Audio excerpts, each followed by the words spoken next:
Carberry Montgomery, Here. Kroll, Here. McBurney, Here. Obrecht, Here. Galante, Here. Hatfield, Here. Nicholas, Here. Racky, Here. Ralston Hanson, Here. Rothler, Here. Van Hoevelen, Here. and Smith, Hollitz, and Blake are absent. All right, thank you, Nicole. Is there a motion and a second to approve the agenda? So moved. Second. There's a motion and a second. All in favor, or you want to do roll call, or? Up to you. How about all in favor, say aye. Aye. Any opposed, same sign? Any abstentions? All right, that motion carries. All right, thank you again, everybody, for taking time to do this. This is an important part of this, so thanks for coming together. And I will, Steve, are you going to kick us off with some things tonight? Or who's going to kick it off? John? Somebody kick us off. John Conyard. All right, John, so the floor is yours. I think it's on now. Mayor, Council, Commission, thank you. Tonight we have John Housel and Charlie. And Charlie, I forgot your last name, so I apologize. Charlie Hogan here. They are going to walk you through Chapter 7, which will be the focus area frameworks. And you've received a copy of that. If not, then it will be up on the screen here. And they will walk you through that. And then hopefully tonight we will have a great discussion about the concepts and themes that you see here in Chapter 7. And so that way that can help Housel and their team refine those. We also had a meeting today with the North Park and Plum Drive stakeholders group, and we'll have one with Downtown Urbandale tomorrow. So the three of you will all get a chance to provide some update and some discussion and feedback. And those will be taken back and they'll become part of the draft comprehensive plan, which I know John will tell you should be coming here in mid-October, so we can have this wrapped up and passed by 2024 rolls in. John, I'm going to turn the floor to you, sir.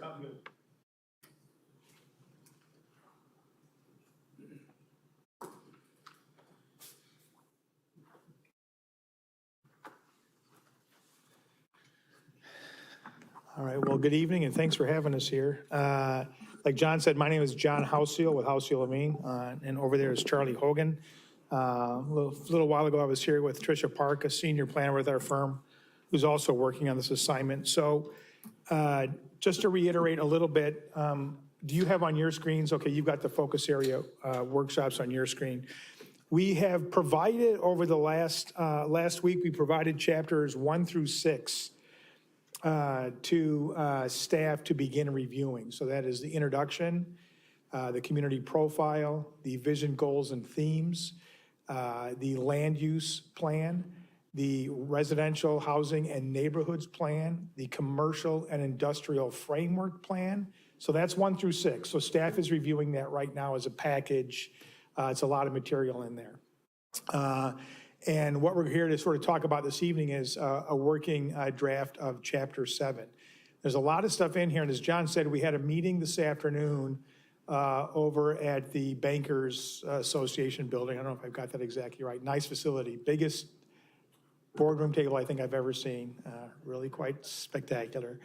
Great facility, but we probably had 20 or so people there. Really good feedback, where we went over specifically the Plum Drive area, and got a lot of parcel by parcel specific recommendations on land use development.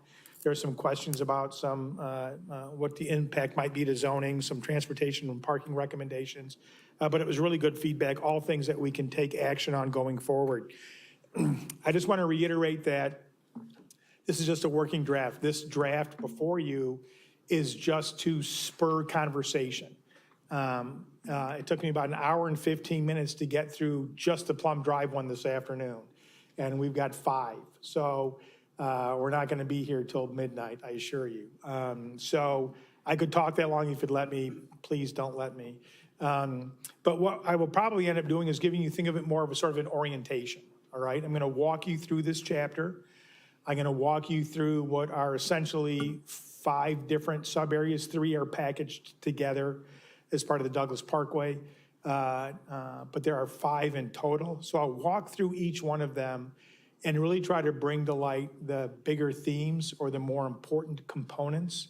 And going through it already with staff, and going through it already this afternoon with the stakeholders from the Plum Drive sub-area.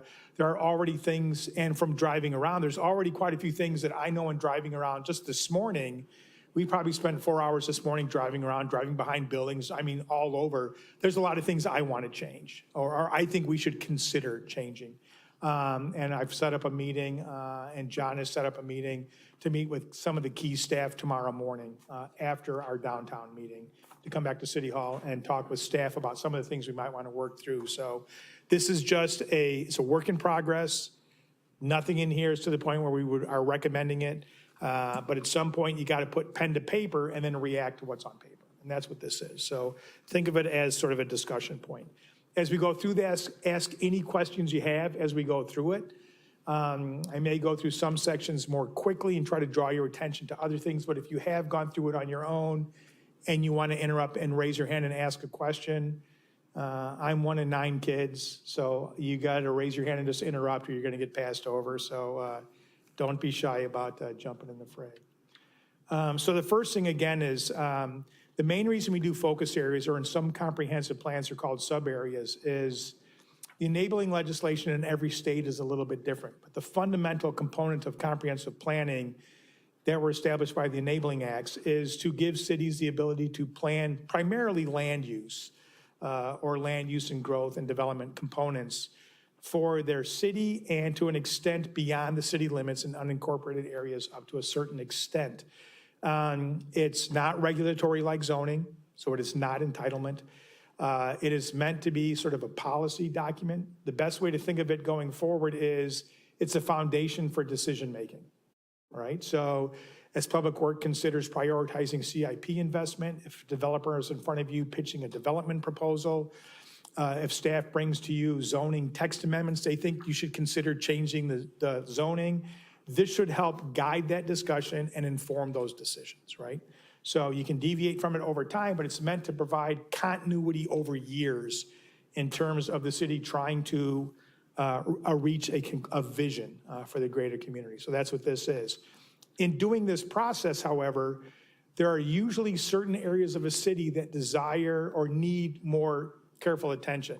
Your established single-family residential neighborhoods are not going to change a lot over the next 10 to 20 years, and they shouldn't. They're existing single-family, detached, stable, attractive residential neighborhoods. They shouldn't change. Some of your corridors with dilapidated buildings or large vacant areas, you expect them to see a lot of change in the next 10 to 20 years. You want that, but it has to be guided. So because these are the areas that are more susceptible to development pressure, these are the areas that we focused in on for focus area planning. So a little bit more detail as a policy document. So what you see on your screens before you are the different areas that we have. So the first one is sort of the Douglas Parkway, and it's divided into basically 4 different sections. The eastern section, the central, the western, and then the downtown as a separate one. And then you've got the North Park and Plum Drive corridor area a little bit further north along 35 and 80. And so these are the 4 different areas we're going to be going over. It just happens that 4 of them are all along the same corridor. So the first one, again, we're going to look at is Douglas Parkway Avenue, and we've chopped this up into sort of 3 segments. As a focus area for a comprehensive plan, a 6-mile corridor is a huge area to look at. A lot of comprehensive plans, when they look at a focus area, it's an intersection or a key big site, and this is 6+ miles of roadway. So we really try to provide sort of a framework, if you will, sort of constrained by the ability to get too into the weeds just because of the size of the corridor, but it's a pretty important corridor. So the first one we're going to go over here is sort of the western area. And the key thing I'm going to walk you through first is sort of the land use component. And you can see that on 142nd there, where you've already got a pretty nice development at that intersection, it's one of the newest, and I think a really well-done development on that intersection. It's got some commercial, it's got really attractive residential, not just all single-family residential. So I think at that intersection right there, you've got the potential for a real nice, what we call a 142nd Street neighborhood node.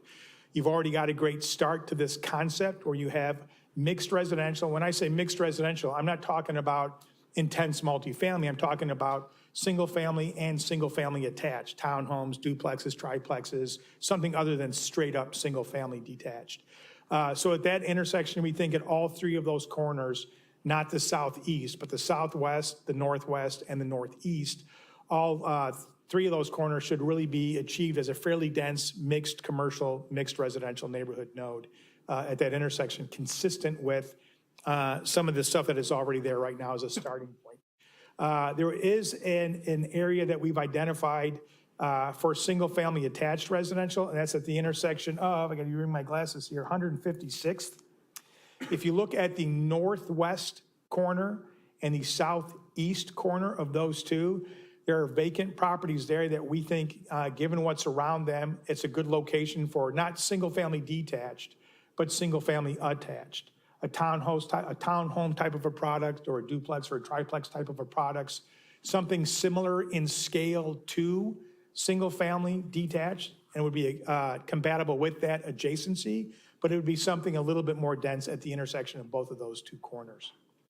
The other sort of one that jumps out here that is different than just what is on the ground now is the Living History Farms. Now, they're the drivers of their own destiny. It's a beautiful, stunning piece of property. Something will happen there when they're ready to propose something to happen there, right? The city's not going to in a position to come in there and say, you need to redevelop for X, Y, and Z. We're not stating that, fully aware of that. It may stay that way for decades and decades and decades, or in perpetuity. But we did call out the fact that that location, or a portion of that location on its frontage, if it were to ever redevelop, there's a host of opportunities that could be developed on that corner with dining options or hotels or a mix of residential product or retail. It's large enough and located well enough to accommodate virtually whatever the market would bear at that location. So we are highlighting here, sometimes in planning, you have to play the what if game. What if this comes up for redevelopment? You want to think about it before it does, so you're not back on your heels. You want to say, hey, we thought about that. We love it the way it is. If it stays that way for forever, we're happy with it. If a portion of it does develop, we think these are some of the things that could be appropriate. So we call out some of the mixed residential. Yeah. Just a curious question. I'm sorry to interrupt. No, anytime. John or Don, have we contacted Living History Farm to say, don't forget about, we're right here. Yeah. It's a good question. Okay, can you hear me? Yes. We have actually the first meeting that House of Living came on site for actually met with Living History Farms and had an in-depth discussion with them. At that point in time, they had said that they are not open to selling more property, but in the future that could change based on the board's needs and or direction.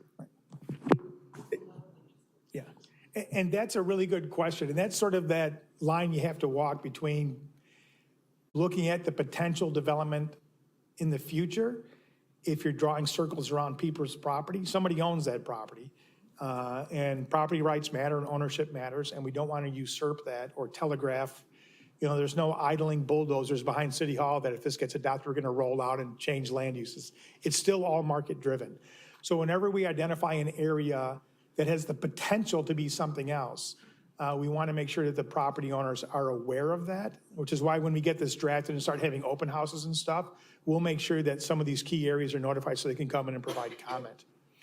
Most places, if we word it correctly, welcome that because it helps them telegraph the potential of their property if they want to do something and there's a potential buyer or market out there. It doesn't change anything on the ground now, but it telegraphs the intent of the city being open to it being something else. And that's often helps the property owner a lot to begin to talk to people who might be interested. But the key thing is the city articulates the vision as opposed to a developer articulating their vision. And that's the big difference. So that's some of the key components here. You'll see a single family subdivision at about 144th Street on the north side of the street there, right where sort of the creek comes in, where we have sort of, you see a public art opportunity and some wayfinding. That wayfinding sign, that blue circle with the light blue dot, that is often where there's a more pedestrian interface along the corridor, where if you're on a bike or walking, some pedestrian or wayfinding signage might be more appropriate. Hats off to the city for the signage package they have implemented in recent years. It really looks fantastic. We work with cities all over the US, but your gateway signage and the branding that you've done really looks fantastic. So hats off to whoever did that. It really works well. It's a nice design vernacular, regardless of whether it's a vertical sign, a horizontal sign, small, large, whatever. It works really, really well. So in keeping with that system, we've identified here where there can be enhanced gateway signage and where there can be enhanced wayfinding signage along the corridor. So I guess before I go on to the next segment, and then there are some other recommendations in here regarding, again, pedestrian crosswalk enhancements, trail connectivity, a lot of the land use recommendations you see in this segment. Again, this is that existing, stable, attractive, single-family neighborhoods. We're not proposing changes along that. So large sections of this corridor will not be changing in terms of land use or development. It's really targeted around some key intersections. So a little bit around 156, more importantly around 142nd, and the rest is sort of tweaking and dialing in what's already there. So before I go on to the next segment of Douglas, any questions on this one? Shouldn't be any big surprises, I don't think. Okay. The next one is sort of the central area. You can see a lot. So in general, and you know all this, right? Yellow is residential in terms of a land use map. Red is commercial, generally on a land use map. You're looking at a lot more red on this segment, which means there's a lot more commercial than there was in the previous segment. That western portion, a lot of existing residential neighborhoods with a few key intersection opportunities. This segment of Douglas has a little residential opportunity, not a lot, some, but most of it is commercial or office or something like that. So I'll just walk you through this real quickly. If you look at the corner, that truck stop development and commercial business park, this is on the northwest corner of I-80 and Douglas Parkway. It's a big site. And this recommendation sort of calls out the development, redevelopment potential of that site. That's going to be, as all these are, market driven. That I've got to think is a fairly high revenue generating site because of where it is. It's not an attractive site, especially as you go a little bit further west where it's less fueling station and convenience store and that sort of portion. But when you get into just sort of the semi-trucks storage area a little bit further to the west, is a little bit less attractive. But that's a large site right at 180. There may be a potential, if not to redevelop the whole thing, to redevelop a portion of it. At a minimum, and I want to add just here, is there are some site enhancement recommendations that ought to be made along that frontage, even if the site is not redeveloped. That site might be there a long time, but I'll tell you, it could look a lot better. And so I think that's one of the key things if redevelopment does not occur there over time. And it might not soon because of market, but there need to be some redevelopment improvements for that location. If you look down at that area sort of at 111th Street, there's a few different sites on there. We've identified 3 different sites down there at 111th Street. And these are just smaller sites that are currently zoned for commercial and business park, but there's nothing on them right now. They're kind of small. There's sort of lacks the ability for property assemblage to create a larger site given the context of what's already around them. But these are 3 sites that ought to be targeted and actively marketed for redevelopment because of what's there right now.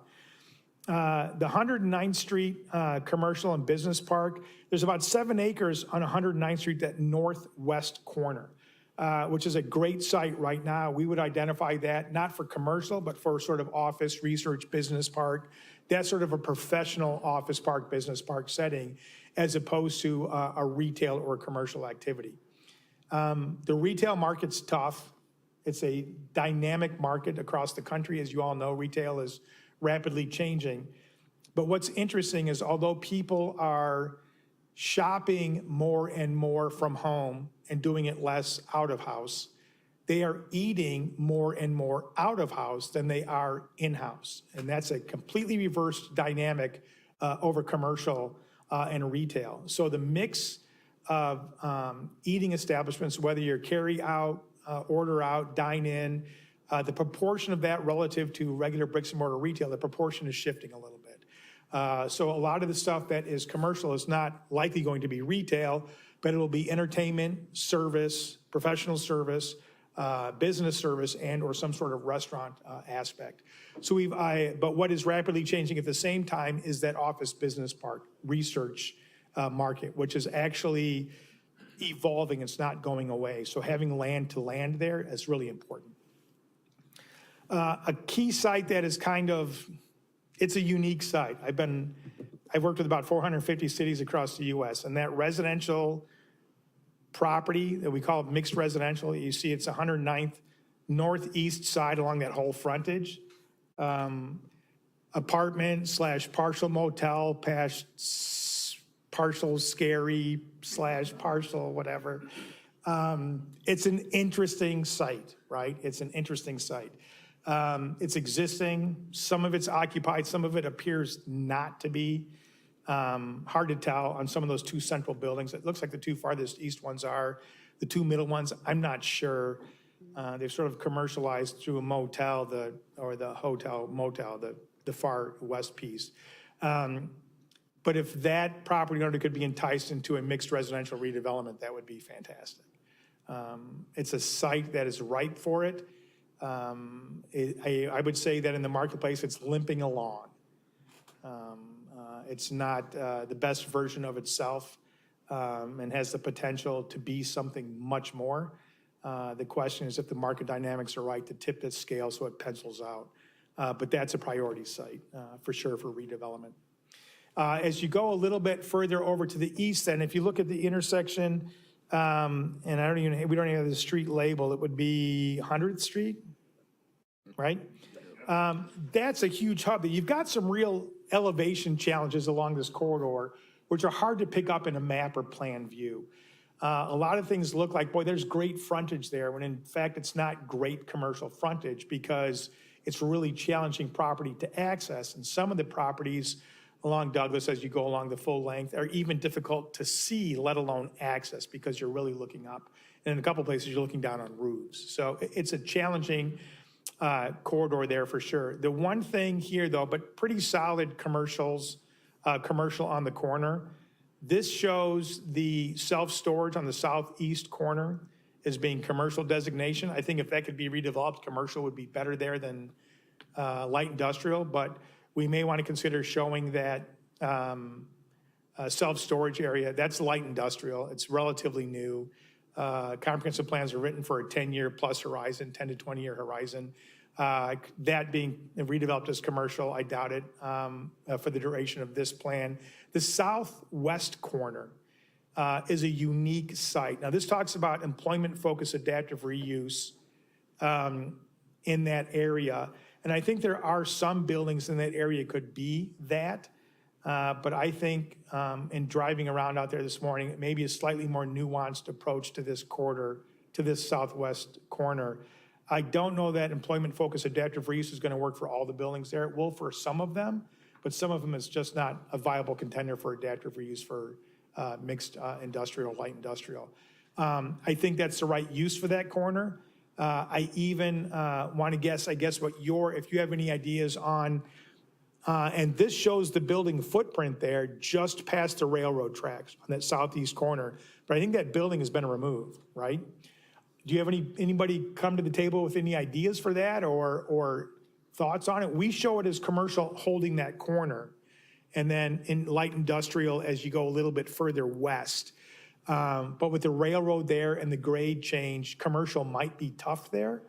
So I'm wondering if there wasn't anything on the books or anything pending in terms of proposal, if there were any thoughts on Council or Plan Commission about that corner being a light industrial or a business park or something other than commercial, unless there was pending commercial. It's tough to see and it's tough to get at. And not that along a key corridor commercial wouldn't be right. That's a challenging commercial corner. So after driving around this morning and really getting out and taking a look at that site, I think we might want to consider changing that designation on the corner to making that a more robust light industrial makerspace type of researchy area, small. There's a big need for small light industrial uses. The car guy, the guy that has to do some light assembly, the guy who wants a small warehouse sort of a thing, not an Amazon, but not a commercial storefront, something that's not commercial. And I think this could be a real good version of that, separated by the corridor, by the railroads line and a few other things. Is anybody come to the city with ideas for that? I don't know about that corner. Property owners out in Idaho, Okay, we've tried to work with him, and he's basically AOL pretty much. okay, It's ripe for discussion and thought about what could go. okay. But it's an out-of-state route. Okay, all right, so we'll take another look at it. And again, you'd think you see a major intersection on a major corridor, it makes sense to tag all four corners as commercial. And that's, historic land use planning from the get-go. But practicality is that southwest corner is challenging from an access perspective. And so I think we might want to consider squaring off that southwest corner and leaning into the light industrial category, setting up some design parameters so it could be a real cool little incubator space or something like that, I think that could be. There is a building there, or there is not a building? The footprint is on our map, and some of the aerials in Google Earth shows it, but it's gone. Okay. Yeah, it's gone. So, yeah, Those were all taken down, yeah. yeah, so. Yeah, I'm not surprised. And I appreciate when people take buildings down because it showcases the blank canvas. You start thinking about what could go there. And when a building is there, it's hard to picture it being something else. So I appreciate it being gone. But I think that could be a cool little industrial incubator, something space that is pretty unique along the corridor. So we'll take another hard look at that. I just didn't know if there was anything pending or not. So those are some of the big, wider, sort of sweeping things along this segment. I'll interrupt you just for a second. I remember Sure. that we did have ProBio Firm come to us a couple years back about their operation on the south side. And that because they were sort of landlocked at the time, they expanded to the south. But, you are not telegraphing and not sort of adding too much detail to it. It could be something there still from an industrial standpoint. Okay, that's good. And again, sometimes, and we were talking about this morning with the folks over at the bank building. Again, we had about 20 people or so. They were really intelligent and sort of thoughtful group of stakeholders. They knew what they were talking about and provided a good perspective. Sometimes when you're looking at land use on a parcel, I think it's important for council and commission to think about this as it's not always the right thing to say, this is the right land use. Sometimes it's more important to say, these are the wrong land uses. You can point to a piece of property and say, this should not be residential, it should not be heavy industrial, but you know what? A research park, a business park, a restaurant, all of that would work if it was designed well. So it's important to say, this should not be these two uses. It could very easily be one of these three and all that would work. If you set up access, mobility, and design parameters, a multifamily building or mixed-use building could be just as good as a research park or a big box. Yeah. Two terms I've heard you mention quite a bit as we talked about the Douglas Parkway, ripe for development and ripe for redevelopment. Are there some tools that we should be using, haven't used, could look at to encourage these either development or redevelopment? Sure, and that's a good question. The most challenging thing about, I would say, planning, well, there's two things. One, planners as a profession make recommendations on what should be done, but we don't make the decisions on what should be done. So that's always interesting. But on development, we live in the United States and private property rights matter. And, we're not an emirate who can wave around and build a big new city because we want to build a big new city. And the tools that exist, the most powerful tool, and staff, and we've already talked about this, the most powerful tool you have, well, you've got a couple. First is zoning, all right? Zoning doesn't cost a lot, relatively speaking, to put into place, right? Doesn't require a big hit out of the general fund, or it's not some whatever. After the plan is adopted, one of the first things the city needs to do is to go back through, audit their existing zoning regulations. When I mean zoning, not just what can I do with my piece of property, but the processes by which I can do it. Is your PUD ordinance and process onerous? Does it make sense? Is it delivering the PUDs you want? Are your special use or conditional use permit the way they want? Are the standards in place? If you've got a plan that says, yeah, we want 4-story mixed use is this intersection, and you don't go back and change your zoning to accommodate it, you're never gonna get it. Or if you do, it'll be a real arduous, unnecessarily so process. So zoning is one of the most important things, and don't just look at commercial, residential, multifamily, 8 units per acre, 12 units per acre, 10-foot setback, 4 stories tall, whatever. That's the easy stuff. But if I'm a developer and I'm proposing a 40-acre development, mixed use, and I come in as a planned development, what's your PD process look like? You know, what are your standards? What are your design spectrums? What are your application requirements? What's the review process like? Are the neighbors notified prior to application as part of application? There's so many different ways you can dial in a PUD process to deliver amazing developments, or as of right, but your zoning does that. The comprehensive planning should establish and articulate that vision, but the zoning is what comes in after the fact and puts those regulations into place. So that's the first and foremost. The other one is having somebody on staff like Aaron, who has the eye, along with other staff, to identify the properties to pursue, to get control of, okay? Not every city gets into the control of property game. Some do, some don't. It's not wrong, it's not right. It's not best practice, it's not worst practice. Some do it, some don't. But nothing gives you control over the outcome of a property like controlling the outcome of the property through ownership. You can leverage that control a million different ways. Reducing price to get a development you want and amenities you otherwise wouldn't see. You can put out a developer RFP where developers compete to have the right to develop, and you get to pick which developer you want to work with based on the best proposal. These are all things that sort of circumvent typical marketplace. So developer RFPs, ownership or control of properties, you already have a TIF district in place, which is yielding great results. And as new development comes online up in Plum Drive and that increment increases, you've got great revenue and increment to start to put in some of the public amenities that will make it even a better district. So TIF is good, zoning is good, economic development proactive efforts are good. Those are all key things. Visionary and viable, that's what a plan has to be. All right? Yeah. What you just said about the truck stop and what's written here are not exactly They're the not. same thing. They're not And I would strongly suggest rewording. 100%, that's why I brought it up. I'm glad you noticed that, yeah. So the first half of today, we had a meeting at 3 o'clock with the folks up at the Plum Drive focus area. But Charlie and I got in this morning. We spent the first 5-6 hours just driving around and looking at every single thing on the ground and sort of right-sized it to this to see, like, you know, in theory, this should work, and in most places it would, but now that we're really thinking about it, this isn't the right play here. That's one of them. I think that we need to recalibrate our approach to that intersection. I think it is altruistic to think that site's going to redevelop for the lifespan of this document.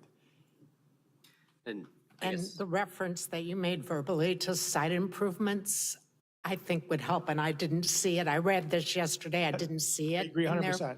Yep, I agree. So those are things that we caught and noted today, and that's why I brought it up. I think we need to take another run at how we dialed that in, 100%. So I agree with everything you just said. Yeah. the residential piece north side of Douglas, if it wasn't residential today, would you toss it in here as residential?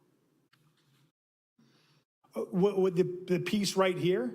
So yeah, between 109th-ish and so forth, you know, that, I mean, it's residential today, but if it was No. bare ground, what would you call it? Probably not, but because it's surrounded by industrial and office. So it's kind of an island. But the reason why I say maybe not, it works because one of the things that every city that we faced in the last 5 years is having trouble with is residential. If I had to pick one issue, that's it. Almost every city is grappling with residential for a lot of availability, affordability, location, proximity, amenity-rich, proximity to employment, whatever. So given what is there on the ground, and we don't get to plan in a vacuum, right? We plan within the context of what is on the ground. That's the other thing. Sometimes it's hard to take down a whole site. So if this owner here is able to sort of activate, I guess, the western end as a motel, it may be easier for him to take offline the eastern 2/3 and put in a new residential development next to that motel. And then when he realizes how awesome that new residential development is he just built, he'll take down the motel and build more of it. So that's a case where it could be more than just what it is. There may be several things that get proposed there. Let's put it like this. If somebody came to you after this plan got adapted, the gavel goes down, best plan ever, you guys love it, it gets adopted, and a week later, a woman comes in and says, I just bought that piece, and I'm gonna put in a restaurant row with 5 of the coolest restaurants you ever saw in your life. Because this plan says mixed residential, are you gonna deny that? I would hope not. Some proposals buck the normal curve of market, and they're opportunity driven, and you have to be flexible enough to say, listen, we're trying to achieve a dynamic corridor. We're trying to find ways to put in entertainment, hospitality, retail. If there's an opportunity for residential, we want to embrace it. But we have this great opportunity for 5 new killer restaurants, and she has control of this. Let's talk to her. This could be a great partnership. So you have to sort of put your best projection forward, but there are so many other things in the plan that drive a plan besides land use. Character, articulation, access, sense of place, the desire to create more livable neighborhoods and more economic prosperity. And well, that development may hit all those 8 marks, and the one mark it doesn't hit is alignment with the land use plan. Well, that's an easy one to ignore if it does all the other 9, right? So I think mixed residential there is a transitional development that could occur over time more easily than taking it all down and bringing in commercial. So, I talk a lot, so if I talk too much, just cut me off. But I just try to provide context to this stuff.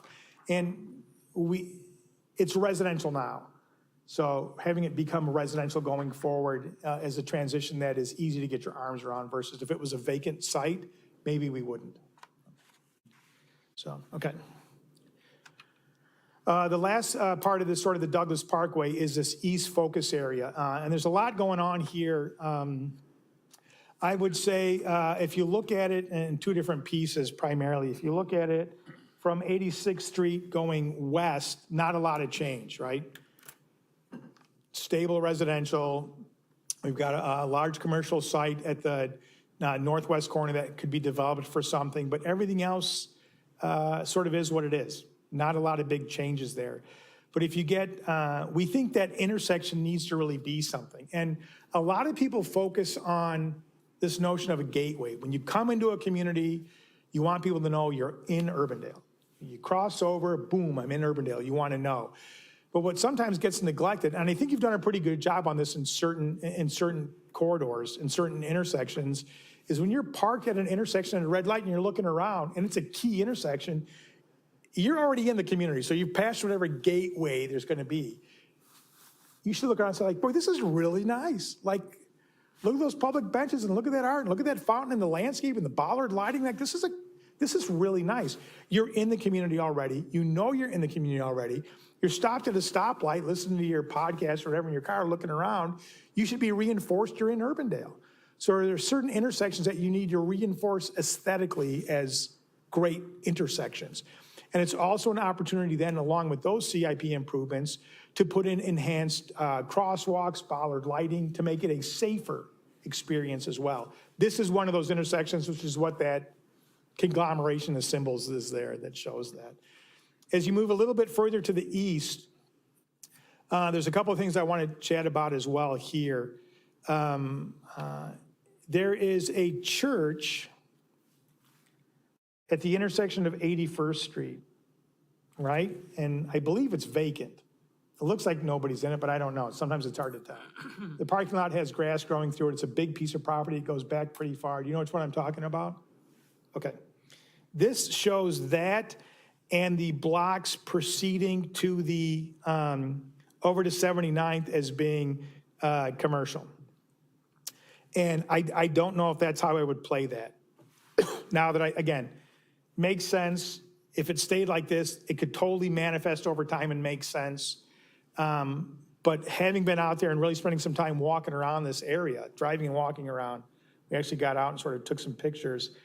I think that church site is an ideal site for mixed residential development, a nice 3-story apartment complex, something like that to get in. It's surrounded by single-family residential. It's surrounded by residential. It's under unified ownership. It's a pretty deep site. You have commercial already across the street, a ton of it. You have a lot of commercial already a block further to the east. This is adjacent to residential. I think this could be a really good residential, multifamily or mixed residential site. And then the 2 blocks as you go to the east, there's 2 more blocks. You'll see them there at 81st, 80th, and 79th. Those frontage buildings are, those are all single-family structures. You look at the footprint of those blocks, you'll see the church building, but on the other 2 blocks to the east, you'll see anywhere from 4 to 6 single-family structures. Now, those single-family structures or homes that are on the corridor frontage, they have business uses in them, all right? So they're not used for primarily residential purposes. They've transitioned from residential to commercial uses in the existing single-family structures. It's real typical over time to see that as corridors get busier and busier and busier. What I would probably do is to identify those frontage parcels as neighborhood commercial, but the areas behind it that we have pink now, this side of that green buffer, I would hatch as possible commercial neighborhood expansion. And if over time, those commercial uses in the single-family homes exceeded the ability to stay in a single-family home and they wanted to expand the commercial use, we would indicate that they could be able to expand the commercial use in a residential setting, as opposed to showing multiple sites zoned or planned for commercial. So I think we ought to consider, if it's stayed like this, it's fine, but I don't think it gives you the guidance or vision necessary to do this sensitively. I think the church site ought to be considered for mixed residential. I think the blocks between 81st, 80th, and 79th should be neighborhood commercial on the frontage. And then the single-family homes behind it, to the depth it's shown, should be striped as potential commercial expansion. They're residential now. They may very well stay residential for forever. And the reason I say this is, you asked about, did we meet with the property owner, the farm, about potential redevelopment, right? And we said we met with the farm. Here we're talking about commercial designation on somebody's single-family home. This is where people live. This is their home. So it's okay to do that because planning does it all the time, but it has to be done with a heightened level of sensitivity. And I don't think this graphic gets at what we were trying to say. So I think we can say it in a better way. And what I think that better way is to show the pink designation along the frontage, and anything that's not on the frontage beyond that should be yellow and pink striped to indicate it is residential, but it has the future potential for commercial expansion if the market presents itself, but we're not just painting it as commercial. So it gets at the same thing over time if the market is there, but it does it in a way that should not alarm residents, and I think that's really important. So it's a nuanced thing, but I think that's something I would want to talk over with staff tomorrow. The southeast corner of 86th and Douglas there, you have commercial outlot. Yep. Is there really any more outlot available there with the Hyper going in, probably since the last time you've been here?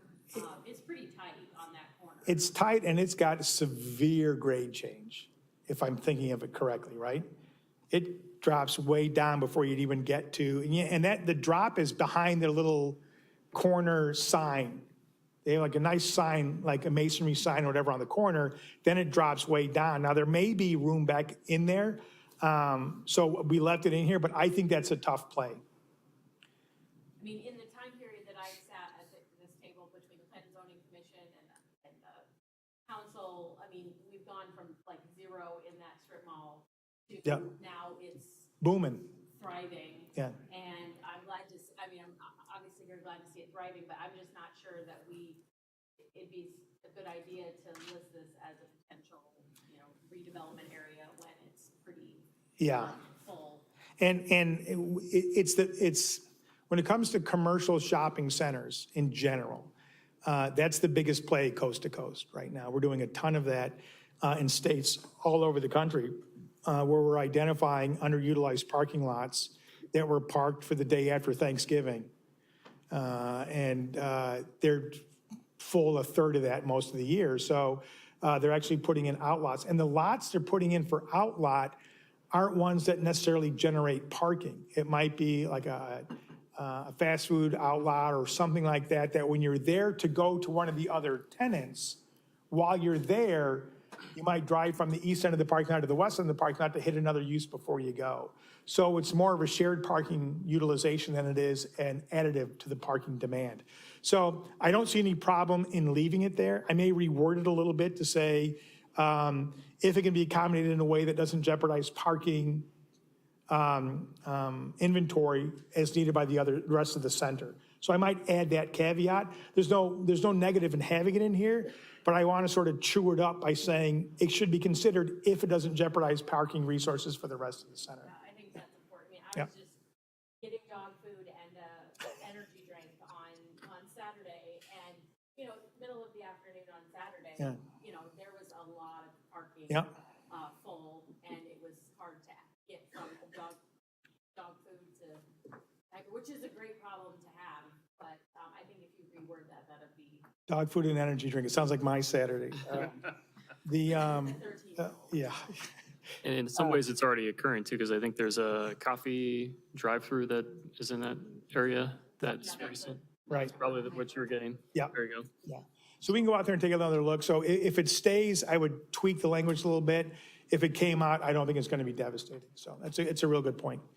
And then if you look over at the far sort of, and this is a clarification I want to make. If you look a little bit further over, we identify some mixed residential areas, and I think that's good. We're getting closer to the downtown there.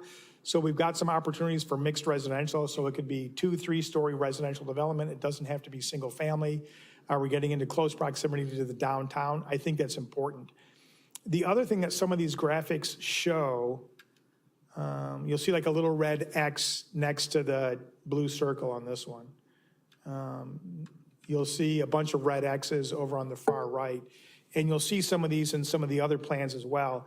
The legend says curb cut. Well, those don't demark curb cuts. They demark curb cuts that should be eliminated.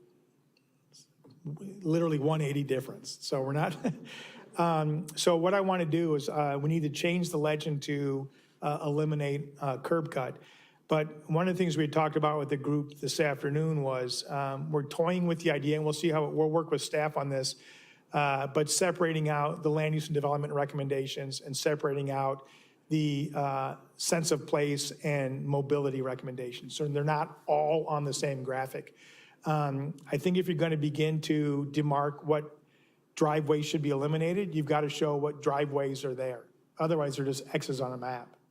And so I think if those are going to remain, we need to show all the other entrances that are not going to be eliminated. Or a better thing to do is just to hatch the frontage and say traffic management.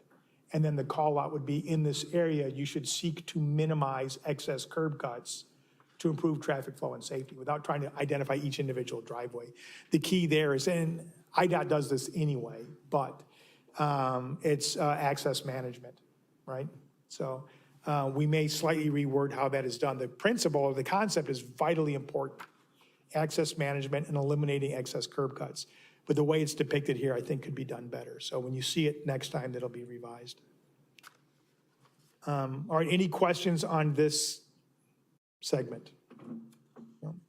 All right, well, congratulations. You just went through 6 miles of corridor in record time. The next page, and we may reformat some of how this is laid out. This gets at a lot of the access and mobility recommendations that are in the other plan as well. This just sort of calls them out as, but they're on the other graphic as well.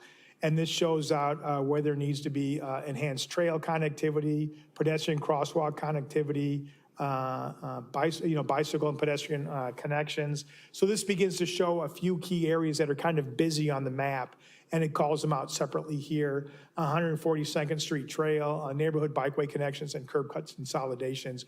It talks about these concepts here. I won't go into it here. It's on the previous pages as well. And I know because we're going through a lot quickly, obviously this is not your only shot at this. Our goal, as John has said, is we're going to be delivering a draft plan, a complete draft plan over the next couple of months. This will be the first of the 7th of the first 7 chapters this evening. Staff has the 1 through 6. but our goal is to get this thing all buttoned up and adopted by the end of this year. So by fall, we will have a draft that we can start taking out to communities to get feedback and stakeholders and things like that. So I'm going through a lot. Again, think of this more as an orientation as you go through it on your own. Having trouble falling asleep, crack this bad boy open. And if you have any comments or questions, let staff know and they'll let us know. So we don't have to formalize your feedback to us. You can give it whenever you want. The last one talks about sense of place. And it talks primarily about wayfinding and signage, parking lot screening, public art, plazas, and streetscaping. When you do go through this, these focus areas on your own after tonight, if you want to go through them again, or later when you see, the 2.0 version based off of feedback, think of it as 3 different ways when you review it. And it helps digest it and allows you to make more sort of surgical or succinct actionable recommendations. Look at it first from a land use and development perspective. Is it the right land use in the right place, and is the right development being proposed or considered? So land use and development. Next, think of it as an access and mobility, transportation. I like access and mobility perspective. Look at connections, pedestrian movements, parking lots, driveways, intersection improvements, trail connections, but look at it from a mobility perspective. Not land use or development, look at it from land use. And lastly, look at it from a character perspective, a sense of place perspective. And there's 2 different aspects to sense of place when you think about it. There's the public realm and there's the private realm. Public realm, you have most control over, but with, Iowa DOT, can be challenging, right? But the public realm is streetscape, crosswalks, bollard lighting, public art, et cetera, et cetera. It's the public realm. The private realm is private property and development. But you should, through photo inventory and development descriptions, be able to articulate the type of development you would like to see, okay? And the reason this is important is as development is then proposed after this is adopted, you can say, okay, Mr. Developer, what you're proposing does not fit all the character of the area we're trying to achieve. It doesn't match anything the plan says. We want high-quality architecture, 360 architecture. We want to see some landscape. We want to see pedestrian connections from the sidewalk through the parking lot up to the main entrance of the building. You, sir, are not doing any of that. So by leveraging the plan as a guidance in development consideration, you can then have the developer do the private realm improvements, not as a regulatory means, but as a policy means. So think of the character or sense of place, public realm, private realm. So land use and development first. Next is access and mobility, second. Third is character or sense of place. And when you think of character or sense of place, focus on actionable recommendations for the public realm and the private realm. Private realm is development. Public realm is everything else. So that sort of helps you go through a ton of information. Otherwise, it can be overwhelming. It's like shopping at Trader Joe's versus Jewel or Hy-Vee. Hy-Vee can be overwhelming depending on what kind of week you've had. Trader Joe's is a little bit easier because it's only 8,000 square feet. That's what my wife says anyway. So. All right, then the last one is just a little bit on Living History Farms. Really an amazing asset to have, really spectacular. The next one is the north. Any questions on, again, that parkway? And I know we just covered about 6 miles, broken down into 3 different sections, but each of the sections has a totally different direction or vibe or prioritization. So the next one is the North Park and Plum Drive. This one is, I think, easier because we're setting the table for what's already happening. And it's nice to have a large vacant area immediately next to a great example of what good development should look like. There's a lot of that out in this area. Some really nice development and some opportunity for some really other great stuff.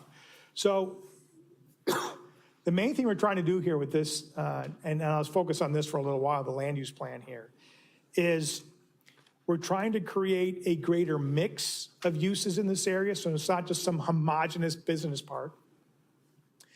And we're trying to intensify the potential of what could go there over what's there now, or what current code allows, right? This could be a real place, not just an employment hub, right? This could be really quite something special at this location. right on both sides of 80 with interchange access at a couple of points, high visibility, huge tracts of open land. This is really a great template or canvas in which the city could work with developers to paint this really nice. So when you're looking at this, a couple of things. The blue is sort of the business research park, business park. It's not retail, it's not retail, it's not commercial, it's office research, business park type uses. There's a decent amount of that out there already, and we've shown where we think some of the other stuff could go. The red is commercial, where we expect it, you could have, again, hospitality, fast food, regular restaurant, commercial retail. A lot of this is already beginning to percolate into this area at these cores. And again, if you look at it, you're going to see these on the east and west ends, and you're going to see it at the central, by that 100th Street interchange. And then you'll see a little bit of residential mixed residential on that south side down on Plum Drive, sort of on the more eastern edge. We've got mixed residential abutting up to that residential.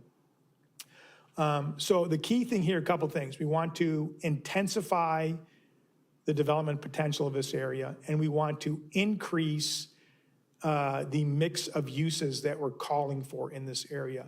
The most successful employment areas now are ones that are deemed amenity rich.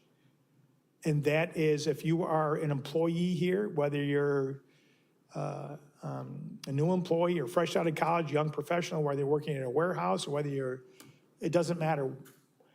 You want to have proximity to amenities. Grab a beer after work, grab breakfast before work, do some shopping at your lunch break. Thank you so much. Thank you. You're a good man. So amenity-rich places are essential. So gone are these deserts of nothing but industrial, business, office, where that's all you do. You go there, and when you're off work, you're out, you're done, you're gone. That's not what we want to do, and it's not what major employers want. If their site cannot be amenity-rich, and that's expected, industrial builders are going to build an industrial building. They want to be in an environment that's amenity-rich. And so that is the take or the direction for this site. Is intensify what could go there and diversify what could go there. We did hear some feedback this morning, or this afternoon. It's one of those days where I think 3 o'clock in the afternoon feels like this morning. And one of the gentlemen said he owned one of the properties and another gentleman represented one of the properties.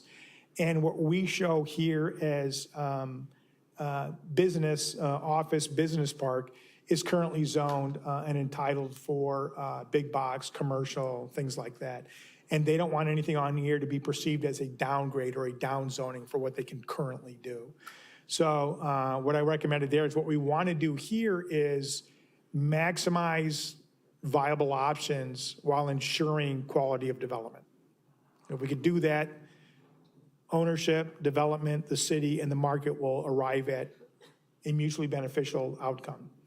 So what we identified is a few of the sites that you see in blue, we will likely be hatching blue/red to indicate that it's a site that could be appropriate for a business park, office park, but could also be appropriate given the right opportunity for a retail or corridor commercial type of application. So what it does is it broadens the viability of uses as opposed to constraining it. Yeah. So you've got one in here, it's a mixed use. Is mixed use include high density residential or? Could, yes. And so I'm glad you brought that up because that's going to take me to the next page. So that is the theme of this area in general. If you're going to walk away with themes, that's what we're trying to do here. Increase the intensification of what could go here and the variety of the uses that could go here. That's in the mix. We may fine tune or slightly recalibrate some of the wording on some of this so as not to hamstring potential. We think we're close to there, and the folks we talked with this morning think so too. They were generally, I would say, Aaron, pretty supportive of what they saw, and it was a real good working session, so which is nice. So if you have a plan that people who own the property don't support, and investors don't support, and developers don't support, it may be a great looking document, but folks, it's never going to get done. So it's got to convey the city's vision, and it's got to be market viable. If it's not those two things, it won't work. So to your point, before I go to this page, if you look up at 100th, north of North Park and 100th, you'll see that sort of slightly darker red square, right? That we've called out for mixed use, including the potential for higher density residential. We know there's already a mixed use development that's recently been approved on the south side of Plum. So you'll see that there already, right? And that's, we did it here because it reflects what's already already been approved. But that side at 100th and North Park, that square up there, we showed that as mixed use. We think it's a great location for mixed use development, pretty intense mixed use development, including retail, commercial, multifamily residential, entertainment, hospitality. It could be a cool hub for an area where you would have people living and working all around the area. So an after dinner place, an evening place, a breakfast place, retail. I mean, this would have a residential population and an employment workforce population densely located around it. So it could be very successful. On the next page, what we show is. If you don't an mind. Yeah, if you don't mind, we're going back for a second. I don't see any crosswalks or, I don't know if it's a pedestrian area going across 100th or even in that area altogether. Is that an omission or is that something that you guys? We'll take another look at that when we separate out. Like I said, we talked about separating out the land use from the mobility and access. And those are some of the things that will be more obvious. There are 3 pedestrian mid-block crosswalks. You'll see one on 100th Street and 2 on North Park Drive. And then you see sort of what we have as a I don't even see it, a neighborhood bikeway that would go through that site, connecting down into the rest of the site.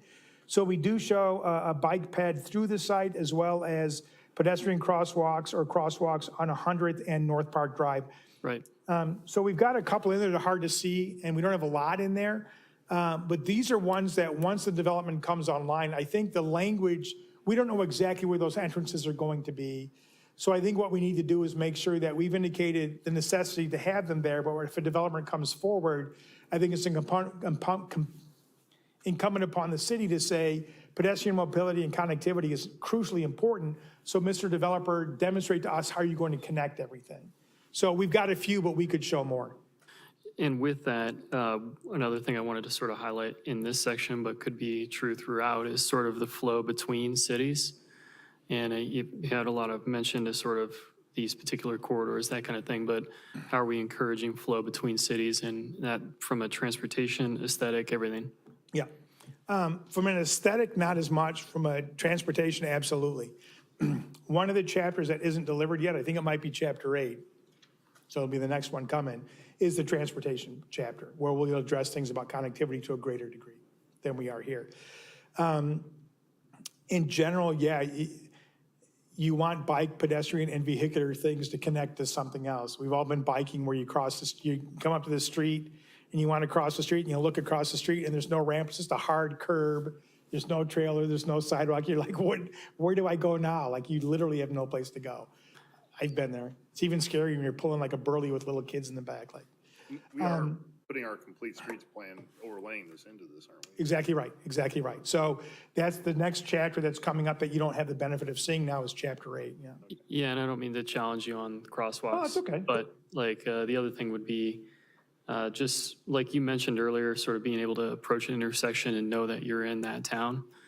It goes very quickly from Urbandale to Johnston, and it's hard to know whether you're not in that town. 100%. Whichever town you're talking about. So what would you do from that perspective? Yeah, that's a good point. So one of the things you'll see there, this area is pretty richly adorned with these neighborhood gateways. So on this one area, I see 1, 2, 3, 4, 5, 6, 7, those red circles. So these are areas to really announce, promote, and celebrate Gateway and being in this area. We think that for this area, that's really, really important. So we have it on both sides of 80. We have it up at the very, very north on 37th Street, and then we've got one on the far east end on 86, and we've got 3 over on Urbandale Road. So if you're driving around over here, you should be continually visually reinforced that this is where you are. Yeah, we think that's really important, so it's a good catch. Thank you. John, this might be for you or staff, but do you know where the Broadlawns Medical Hub is going to go? proposed? Yes. What's it colored here and where is it supposed to go? It hasn't come to P and Z, hasn't come to council, but I know it's in the paper. Right, we are actively working on that. It's colored blue today. Okay. We're really deep in the weeds on that, but it's still very conceptual at this point. There will be more information coming to both groups here soon. Okay. So would that be in the center part of North Park, south or north? To the immediate west of Rain and Hale, really. Okay, got it, South side. got it. All right, thanks. Which kind of brings me, Now, the good news is on that, with that project and the adjacent property owner to the west, which is on both sides of North Park, we're pretty deep in the weeds on some concept planning for where to go there. We've been having, very regular meetings with architects that are involved, and then that process is very well underway. And these guys are aware of it, Yep. because we discussed it with them too, so we're incorporating that into the mix. Thank you. Anything else you want to add to that?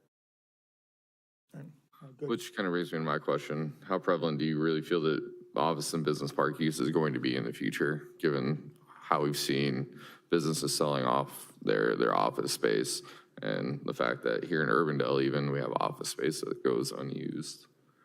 Yeah, that came up this afternoon as well. I think office is evolving. I don't think it's sunsetting. It's the best way I can put it.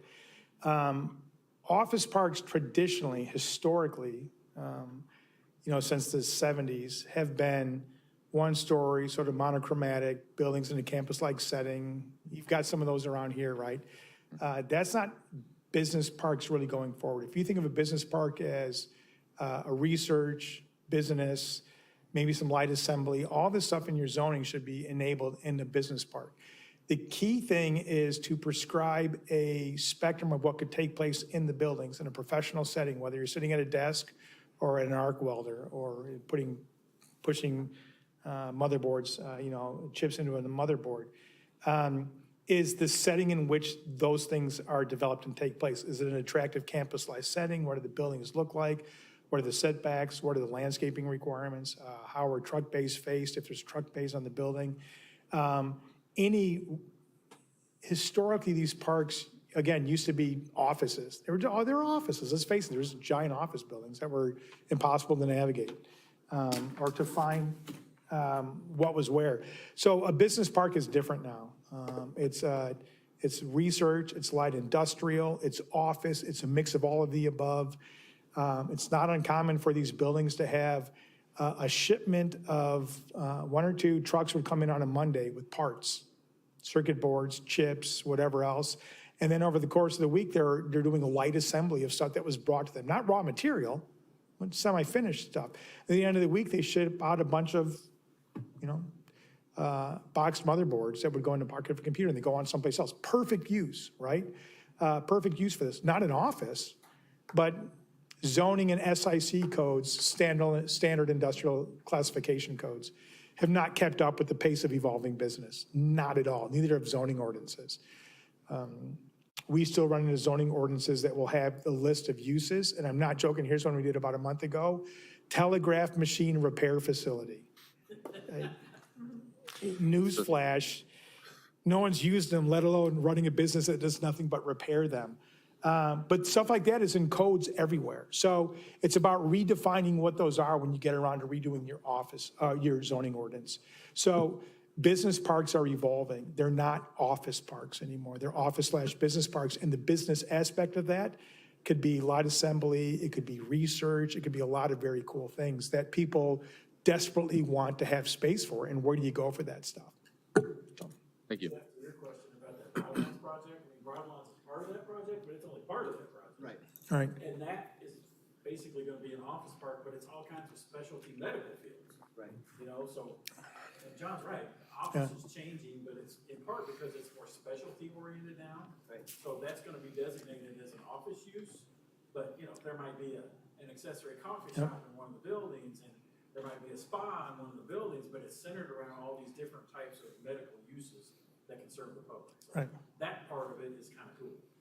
I mean, and I've even, you have, a couple hundred acres, you want to put in an office research park.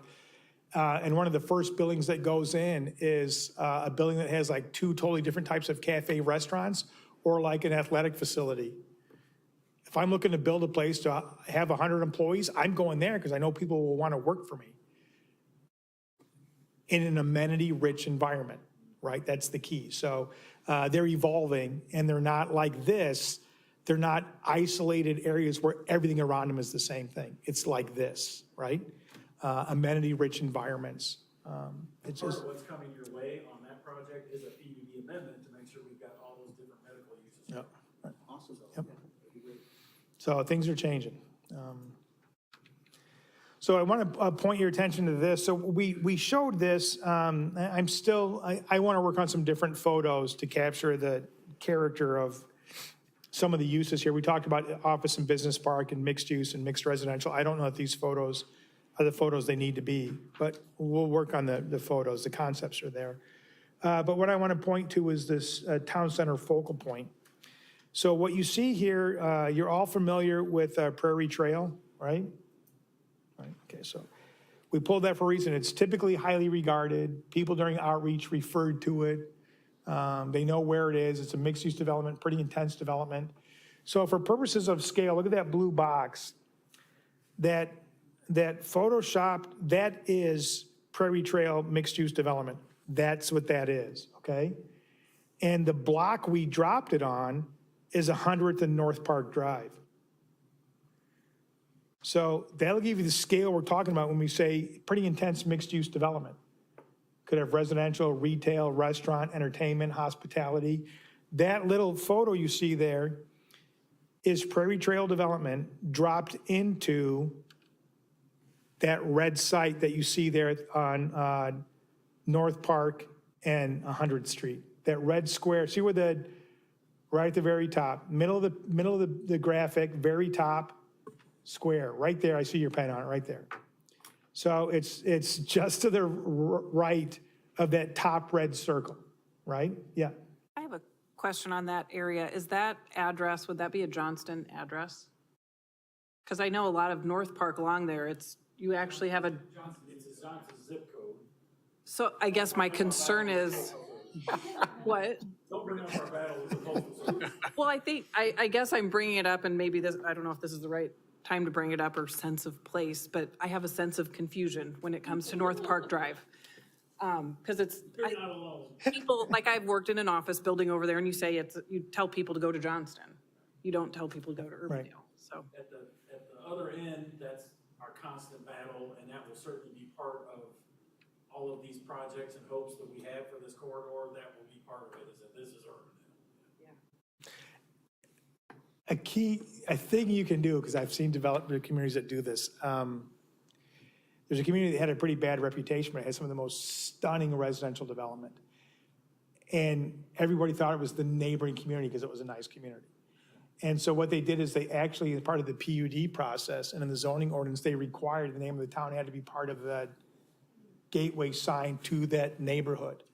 So it would say, the villas of Carpentersville or whatever. So this could be the Promenade Urbandale or whatever. So there is a way to begin to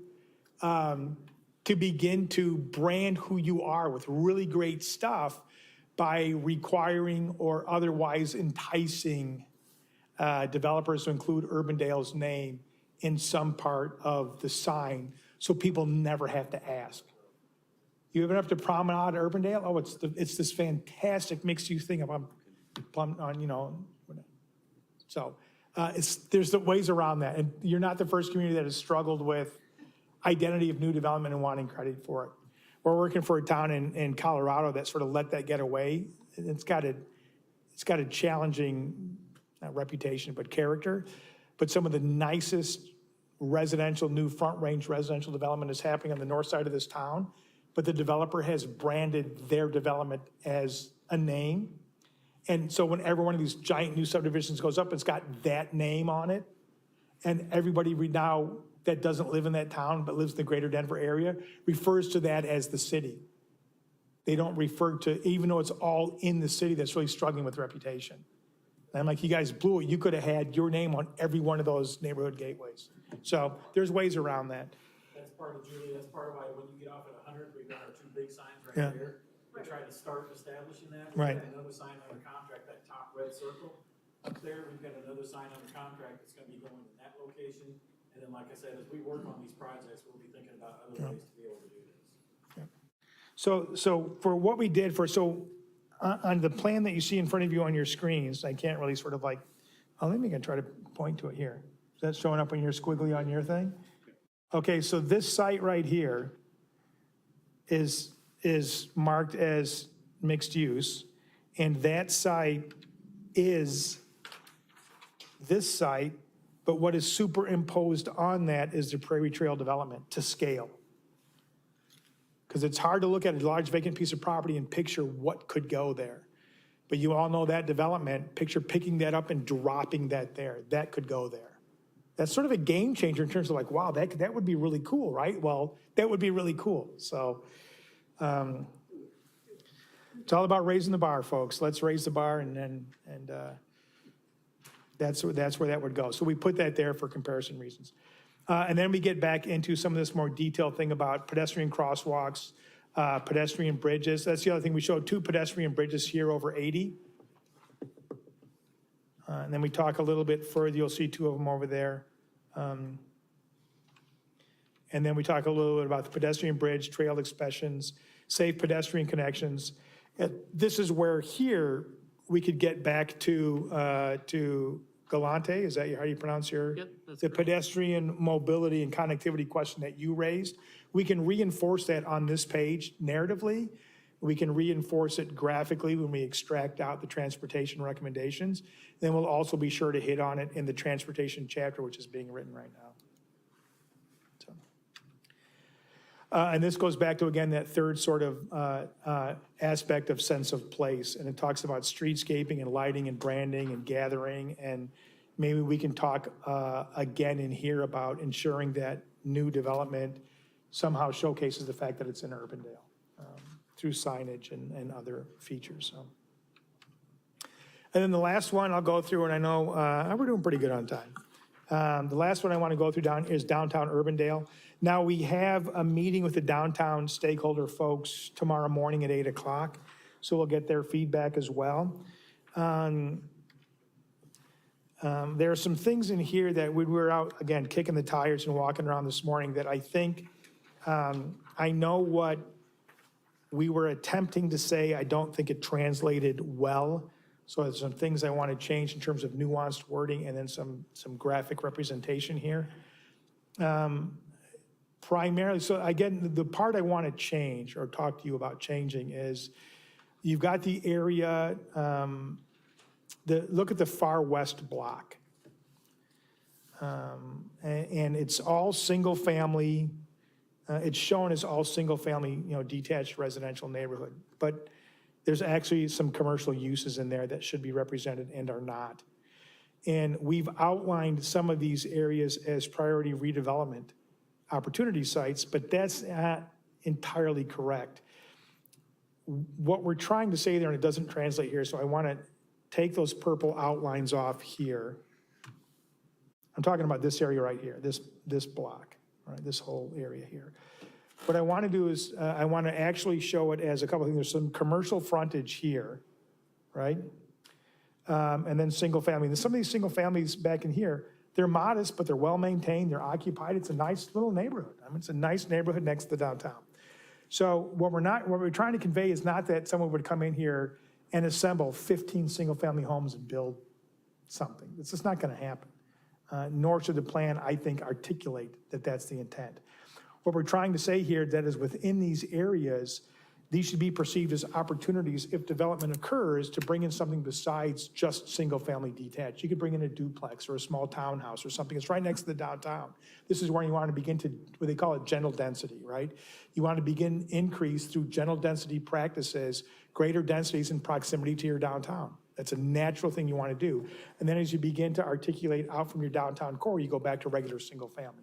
So what we want to identify here, these areas that are outlined in purple for that block, is I want to put a hatch over those and say, this is a stable, single-family residential neighborhood.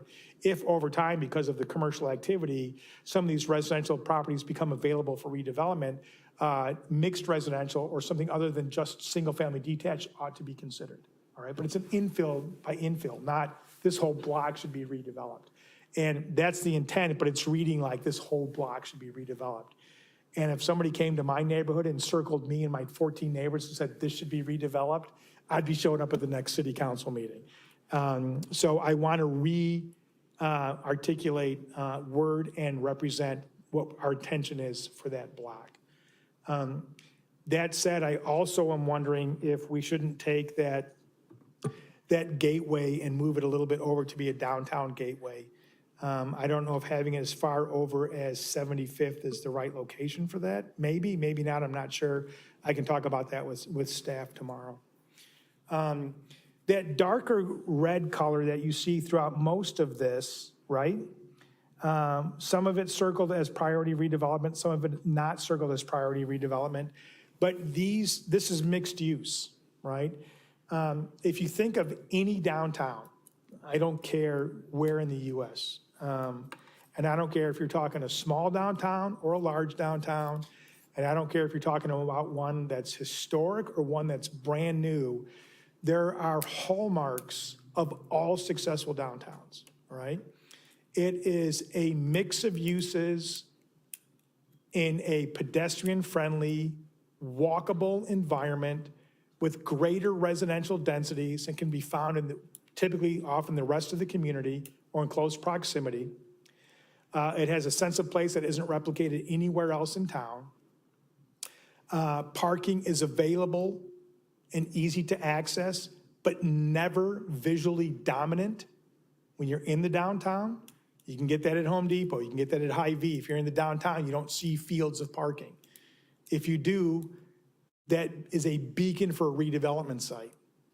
To me, that's what surface parking is in a downtown. It just says redevelop me and put parking someplace else. So there are certain things that are hallmarks of a successful downtown that your downtown does not have. Yours is a downtown that wants to be a downtown. Right now, it's sort of a small scale, lots of parking, single story, not a lot of mixed residential wannabe, all right? It's not a downtown. It can be a downtown, and it has a potential to create a sense of place that people will want to go to if you create that. So pedestrian mobility and a strong pedestrian environment, you gotta have it, all right? Mixed use should be an opportunity on almost every site, all right? You should be able to do commercial on the ground floor and office or residential for at least up to 3 stories, 2 stories above, right? In a downtown. If you're not getting a sense of enclosure. You're not getting a sense of place. You might as well be anywhere on the parkway. Parking lots should not be on the main drag. They should be on the side or behind buildings. To do it correctly, the city may need to crack open some of that TIF money, get Aaron to work identifying the right sites, and put in some public parking lots. Most successful downtowns are successful in part because the city got into the parking game. Because historic downtowns, the building takes up the entire site and is 2 or 3 stories tall, like in a small downtown. Well, where are the customers for that restaurant parking if there's no parking lot on that site? And there's no parking lot on those sites. Because somewhere in downtown, there's a public parking lot. And you can park anywhere on the street. All right? So maximize on-street parking, develop some key public parking lots for the benefit of the businesses that are down there, allow virtually anything to be 2 or 3 stories tall, mixed use, retail on the ground floor. In fact, you don't want residential on the ground floor in your core downtown. You don't want to walk by a bunch of front doors or somebody's living room, all right? That should be on the 2nd floor or off the main drag. So there are hallmarks of a downtown that this plan reinforces, but that don't exist on the ground right now. And you may be able to entice that development through some public investment in parking offsets and other things. But it's going to require some thinking outside the box on that stuff. And any of the single-family residential that we show here is in that darker red should be open to mixed residential, townhomes, duplexes, triplexes, quadplexes, a garden apartment thing that's 2 stories tall, whatever. Part of living in a downtown or near a downtown is there's increased residential density, and your living room is the brew pub downtown. I mean, like, you live there because you want to live near all that stuff. So allow more people to live near that stuff. The tea leaf of a viable downtown is the viability and market of the residential areas surrounding the downtown. If you go to a city and the downtown is okay, and you go to the residential immediately around it, sometimes it's the softest and most marginal residential that city has to offer. But if you go to a downtown like St. Charles, Geneva, whatever else, the homes surrounding that downtown are coveted, seldom on the market. When they are, they're on the market for an hour, because everybody wants to live in that neighborhood to where you can walk to downtown. That's the telltale sign of a lively downtown and a successful downtown. So this plan begins to get at those hallmarks of a good downtown: mixed use, multiple stories, pedestrian environment, parking available and accessible but not visually apparent or prominent, and mixed residential or heightened residential densities within and adjacent to the downtown. These are hallmarks. If you don't do this, it's not a downtown. It may be a quaint little district, but it'll struggle. Make it a unique place that nothing else can offer in Urbandale or surrounding areas, and people will go there. So these are just some of the key things you've got to do. So this creates a framework for a downtown, but one of the things that often comes after a comprehensive plan, we talked about zoning being something you can do right afterwards, but a real detailed plan can often come on the heels of a comprehensive plan to get into the weeds, building by building. What would parking lot look like? What property should be acquired for a public parking lot? One of the things we show here as a concept, and we've done this in several different cities, I think it's on 67th and 68th Street. We sort of show these lines here. And what we're talking about is this graphic right over here. So you talk about, the city has a lot more real estate resources than you think, and you don't necessarily have to acquire land. You've already got it. If you think of a typical local street, all right, like some of these intersecting streets, they're typically 60 to 70 feet wide, often 60 to 66 feet. That's standard, okay?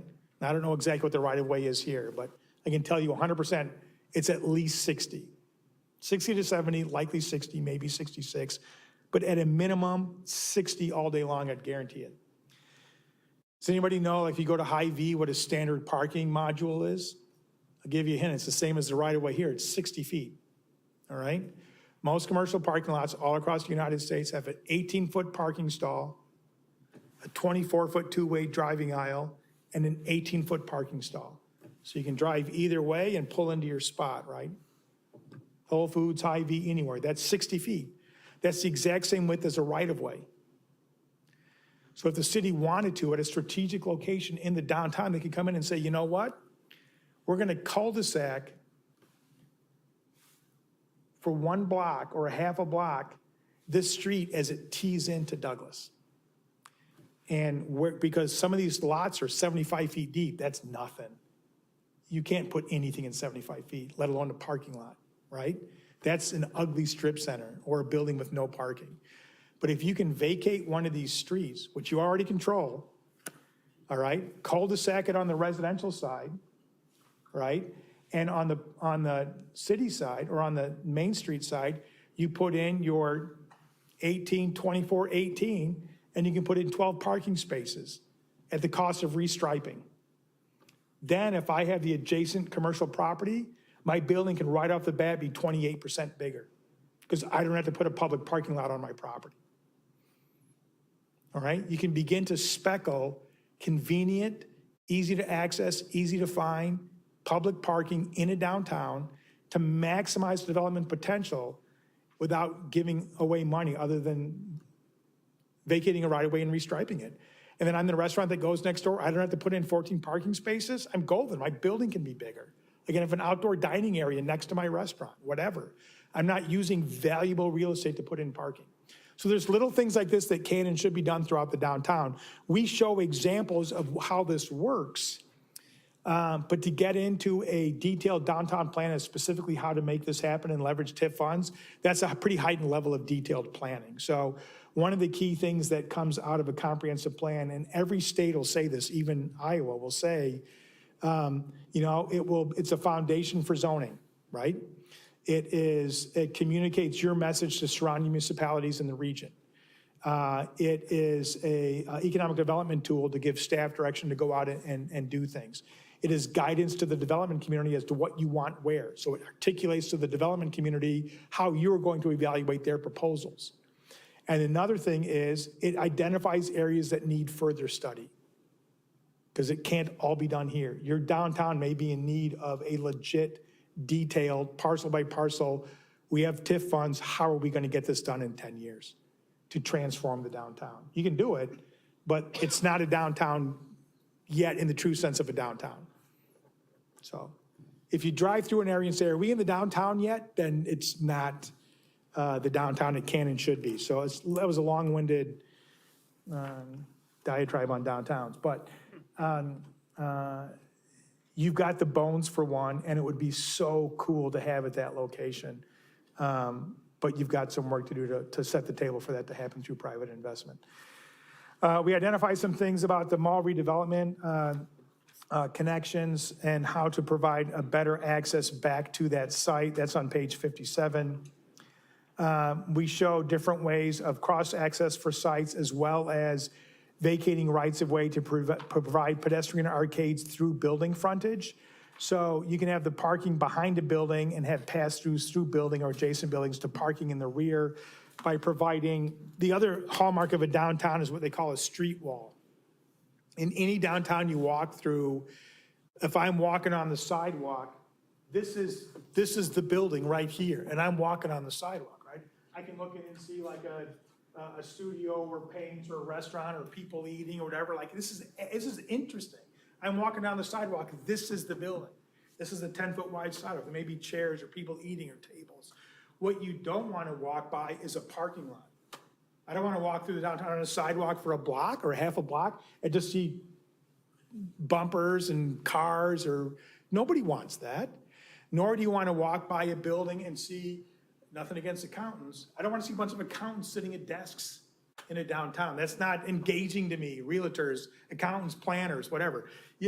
I want to see next to it activated ground floor space, right? And your zoning ordinance, maybe it already does, do not have any film and or reflective material. It's one thing to walk by and look in and see a restaurant. That's awesome. It's another thing to walk by and look at like a boardroom of a bank. And that's pretty boring. It's close to being dead space. I can walk past a parking lot. That's really dead space. And an 80-foot wide parking lot, which is not a big parking lot, is a void. It's a dead zone. You know how many people will not walk past that to get to something 80 feet away? It's a dead zone. They'll get back in their car. When I go to Tasty Freeze, I don't know, it's way over there. It's like, because there's nothing to provide continuity. But nothing is worse than go by a building and seeing mirrored windows. The last thing I want to see when I'm walking through a downtown is me when I go like this, looking back. Nothing screams more, get out of here. Nothing to see here, keep moving. Like that's the worst. That's all zoning stuff, right? So there's a lot of things about downtowns, but that's called a street wall, right? That's called a street wall. It's interesting, it's a street wall. There's a sense of enclosure. There's a tactile perception from grade up to 18 feet. You pick up that detail. If you have residential or upper floors beyond that, you really don't pick that up that much. This matters. And if you have to have a parking lot, then how about like a 4-foot masonry wall or real decorative wrought iron with some cool landscaping? Right on the other side of that might be a parking lot, but that wall is holding my interest as I walk past it. I'm not walking past a void. So we have a lot of those recommendations in here. Picture that you just described is only on page 60. Yeah, so this last one, so this is in a town sort of near me. You can see like, you want to see what a downtown looks like? Look at these photos. This is what a downtown looks like, right? 3 to 4 stories, wide sidewalks. It's tactile. There's a lot of detail. It matters. Detail matters. If you have to have a parking lot, you can't get rid of every parking lot, we know that, but provide interest. I got bridge that 80-foot gap, it's pretty cool. Beautiful flowers, some signage, some masonry work, like that's cool. You're gonna have that. But these things matter. It stitches together experiential continuity as you walk through the downtown, and right now your downtown is missing some of that. So we have these recommendations in here. And we articulate where a lot of those can go in this diagram, but it may be something further down the road where you pull off the Band-Aid, get a little bit more serious on this area with this as the guide rails to come in here and really sort of put an action plan together just for your downtown. It may merit that. So, but we try to set up the intent clearly here. That's it. So that's page 60. Got through it in pretty good shape. But again, there's a ton of material in here, obviously. There's some things we talked about that we want to change, like the truck stop and some other things, some pedestrian connectivity things we want to talk about and change. We had feedback from the stakeholders this afternoon about some land use identification we want to change to provide a broader spectrum of what's available. And we'll get good impact or good input tomorrow morning with the downtown folks. Then we have another meeting tomorrow morning after that with staff to go over some things. So work in progress, right? A lot's been done. We want to dial it in. Feedback and discussions from staff, stakeholders, and you are going to help us dial it in. A little bit more ground truthing that we did today is going to help us dial it in. The next time you see this will be as part of the draft plan package where it'll be integrated with everything else. It'll be a revised version of this, but wanted to get in front of you, show you what we were up to, show you what sort of the main themes were and approaches we were taking for this. It was a lot. If anything pops in your head as something we should consider or think about, or you like or dislike, let staff know. They'll let us know. We'll incorporate it. But our goal is over the next couple of months to sort of pull everything together into a draft package and then spend the next couple of months after that getting through the public hearing and comment process for the end of the year. So, Mr. Mayor, turn it back over to you. Thanks for your time. I have a few questions, if you don't mind. Yeah, no. So you mentioned quaint little districts, and I wasn't sure if that was, I know that was just sort of a dig, but with respect to like mixed use or sort of package development, residential, commercial, mixed in together, that kind of thing, is that still something that you would encourage with this? Is that sort of represented by your plan, or is that something that requires its own standalone analysis? For the downtown? For anything that you'd represented today? Oh, yeah, for the downtown, no, for sure. Our plan shows the majority of what would be the downtown frontage properties going pretty deep as being mixed use. Yes. Sure. So ground floor commercial, and mixed use doesn't have to have residential. It could be the upper floors or office. Yeah. You want your ground floor retail or ground floor commercial to be engaging. But it may be you have an office or something else on the second or third floor. So it's typically retail, entertainment, something like that on the ground floor, and office, commercial service, and or residential on the upper floors. But it could be, mixed use doesn't have to have residential. It could, doesn't have to. Fair, yeah, and maybe I'll steer it a different way. Is there zoning to benefit maybe specific populations? And one example might be assisted living. Yeah, it's in any place where we have, and again, we have a whole chapter that staff is reviewing now. I'm glad you asked that question. Called Housing in Neighborhoods. All right, it's a whole chapter. It's chapter what, 4 is it? Something like that? Chapter 5. And so in here, we talk about assisted living. We talk about aging in place. We talk about accessory dwelling units. And this is several pages just on housing, a whole map of the city showing where all that stuff should go, the character of it, where it should be developed, where it already exists, what to annex first, what western growth area should look like, what infill mixed residential should look like in established residential neighborhoods as different from new neighborhoods that don't exist yet. It's all in here. So those are all things that are super important that we have in a separate chapter, not just in the focus areas. Yeah. Yeah, and you mentioned amenities being an important thing in sort of building communities where people want to live and sort of being, I think, hallmarks, as you put it. What would sort of, I guess maybe as you'd characterize it for Urbandale, you could look at maybe national trends or state trends or something like that. But as you look at it for Urbandale, what would be our hallmark amenities here? I don't know if I would say there's a hallmark amenity. Your open spaces are pretty nice. I think they're really fantastic. I know some people early on, I heard a couple people describe you as Urbandale as a bedroom community. I'd nip that in the butt now. You're clearly not. Not even kind of, I don't think. You've got more employment in commercial and non-residential uses in a lot of towns that consider themselves to be robustly not bedroom communities. So I don't know that it's any one thing. Quality of life expands a pretty broad spectrum. And quality of life is the number one economic development trend we're seeing in the country. Bentonville, Arkansas is an example. You want sort of an example. Bentonville, Arkansas, about 12 years ago, it's the home of Walmart, right? World headquarters. So we did their community plan a few years ago. But Walmart was attracting the best and brightest employees from all over the world, 30-somethings, right? And 2-3 years at Walmart, they'd leave. And Walmart's like, we're getting killed. We're getting taken in the shins for cost of training people.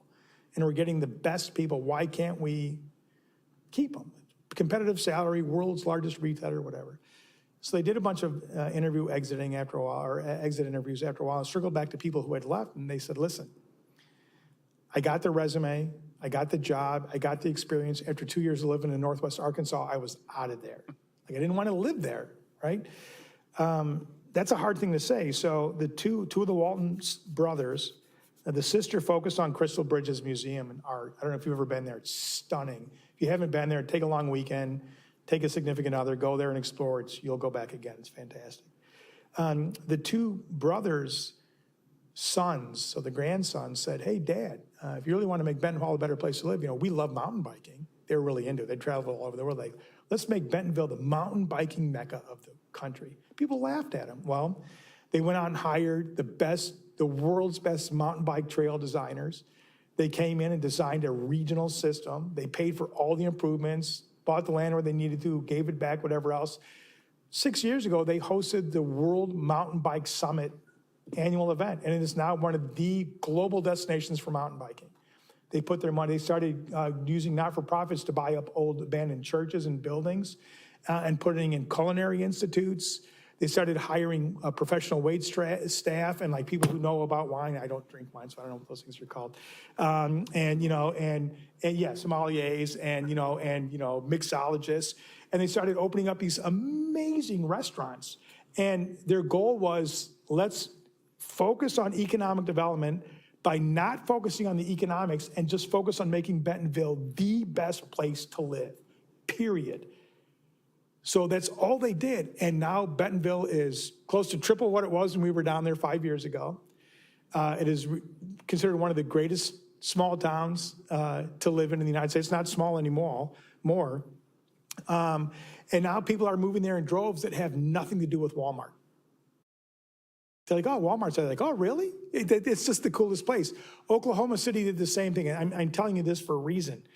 Back in the early 90s, American Airlines was looking to open up a new airline maintenance facility, 6,000 jobs, all right? And they had it nailed down to Indianapolis or Oklahoma City, all right? And these two towns, these two states went at it, putting together the best economic package you could put together. And Mick Cornett, the mayor of Oklahoma City, I know him, he and the governor, they put together a package nobody could touch. And the night the CEO made the announcement, cameras are rolling. They're like, and the home of the new 6,000, blah, blah, blah. And now Mick is back in Oklahoma City, big ballroom, balloons ready to drop, like they're ready to light it up, right? They're like, Indianapolis, Indiana. Well, you could have heard a pin drop in Oklahoma City. So after the camera goes off and the lights go off, the first call the CEO makes is to Mick. And Mick is like, you gotta be kidding me, what happened? He's like, nobody came close to your economic package. Nobody came back close to your tax package. Nobody came even close. But he goes, well, after midnight last night, my board and I just couldn't come to the point where we could ask our employees to live in a place like Oklahoma City. That's a gut check. we couldn't expect our employees to live in your city. Doesn't matter what the finances are. So Mick said, I could have pouted and walked away, whatever else, but he went on a campaign to make Oklahoma City the best city in the U.S. And it was rated as one of the best cities in the U.S. within 10 years, and then again, 15 years. And they changed everything because he took that to heart and said, I'm just going to focus on making this the best place to live. So it's not about singularly an amenity-rich thing that sort of sets you apart. It's the package. You know, if I'm a young business owner that is starting a big company and I can move wherever I want to, and I talk to my husband, where do you want to live? And I'm going to move where we want to move to as a company. Or I'm going to move where my wife and I and my kids want to go. It's not all dollars and cents.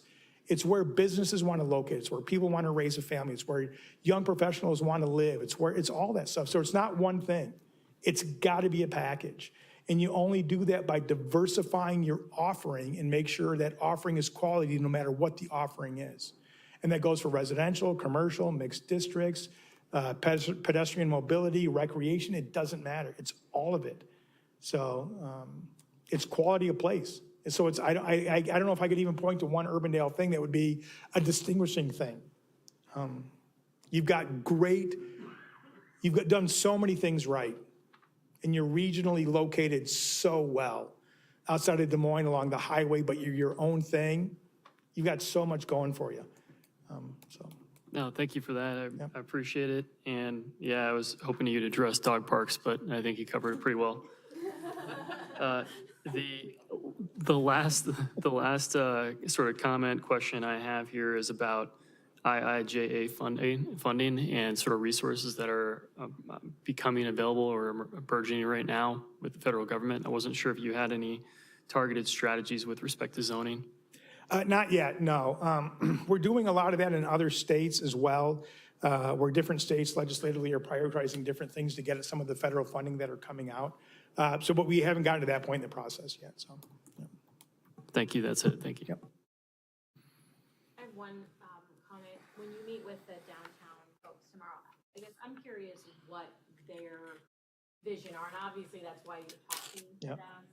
And I'm sure that I brought this up before. Jackie and I used to work for the city of Des Moines and doing neighborhood economic development.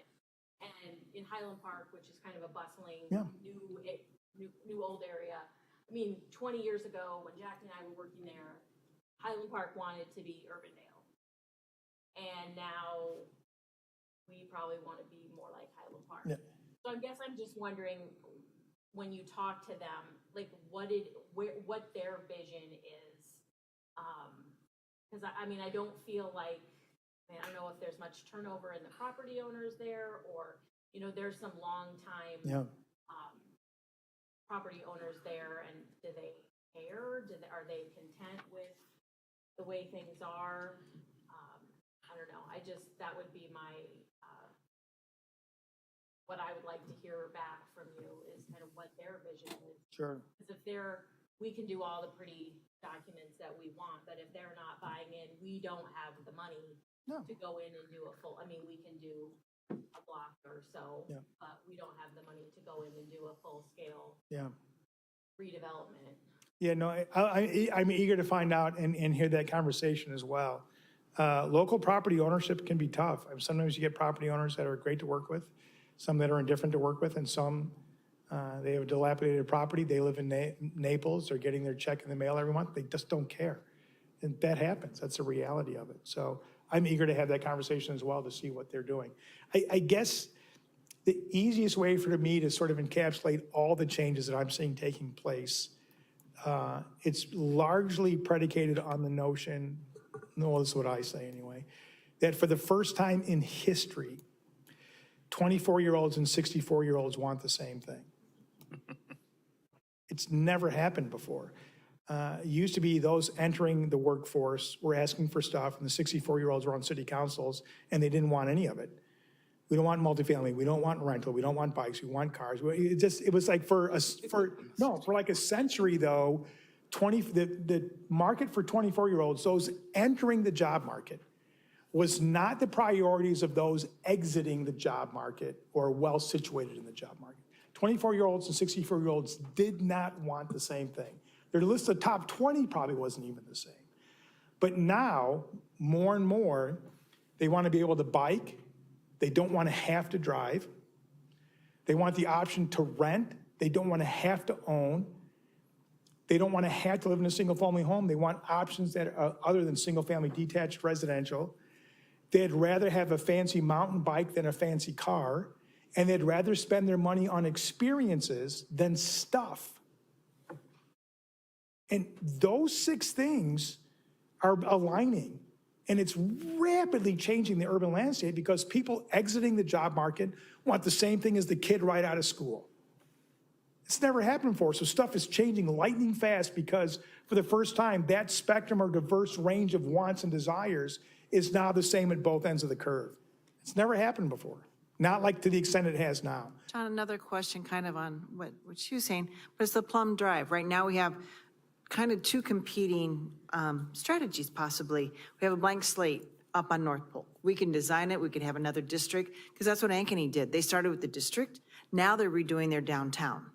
And so one led to the other because they had growth. My guess is a little bit came because of the district. So which do you do first? The district where there's an open field for all practical purposes, and we design it how we want. Yeah. Or we try to keep pushing a rope up a hill with some of the people that I think you're right, that will struggle with getting on board with some of this, to try to revitalize a downtown that, again, you survey half of the population of Urbandale, they go, downtown? Yeah. So, well, 2-part question is, what was the reaction from the meeting you had this morning? Were they like, oh my God, they have a district, a Prairie Trail in Urbandale? We're all on board? Or were they like, oh, we don't have the appetite for that? So it's part 1. And will you, as in your consulting role, say, you know, we do have limited resources. Spend your money here. Right. Focus here on your blank slate, or focus here on what could be a really cool downtown. All right, so a couple of things. That's a real good question. You have to be nimble enough as a municipality to take advantage of market opportunity, because that lightning might not strike twice. Continue to push that rope uphill while you approve development that meets your vision up on Plum Drive. They're not mutually exclusive. It's not either or, all right? That's the easiest thing to do. That mixed use vision for up there, they love the fact that it maximized development potential, opportunity, and a range of viable, what do we want to consider? Nobody said like, oh, that's not viable. Nobody said, why are we doing that? That's stupid. Nobody. In fact, the sites that were constrained by a singular land use, like commercial, said, we want mixed use. We want the ability to bring in all sorts of cool stuff. So that was the mindset there. Sometimes you have to show success in one area. If that takes off in the next 10 years and you get young professionals, a new industry, a new business, it's going to bring new income, new households, those people are going to want a cool downtown to go to. And if the people in downtown aren't ready yet to do what we're talking about, maybe a young entrepreneur who's successful up there and has a little bit of bread and wants to get together with a developer buddy, maybe they'll buy a property in downtown to begin to create something that is missing where they live and where they call home. So focus on the success, focus on market opportunity. Don't force something to happen first, but continue to pursue that strategically. One success will beget another, even if they're geographically separated. So I think that's what you got to do. You got to run down North Plum and take full advantage of that and get that going gangbusters. And the downtown may be more of an organic evolution than a forced one. And sometimes that's just the way it goes. So kind of touching on that, have you identified with staff critical areas where you feel like it may be beneficial for us to earmark in the event that it does go on the market, for us to be able to control what happens in that particular area and start driving the direction that we want to see it? So looking at potential land acquisition or property acquisition once it comes up, have you identified critical pieces or? Not for acquisition. We typically work in there, because like I said, a lot of cities don't do the acquisition game. Some do, some don't. So when we are going through this, we're identifying development opportunity sites, not necessarily the mechanism through which opportunity development takes place. Your best shot and best insight as to what property should be targeted for acquisition is Aaron.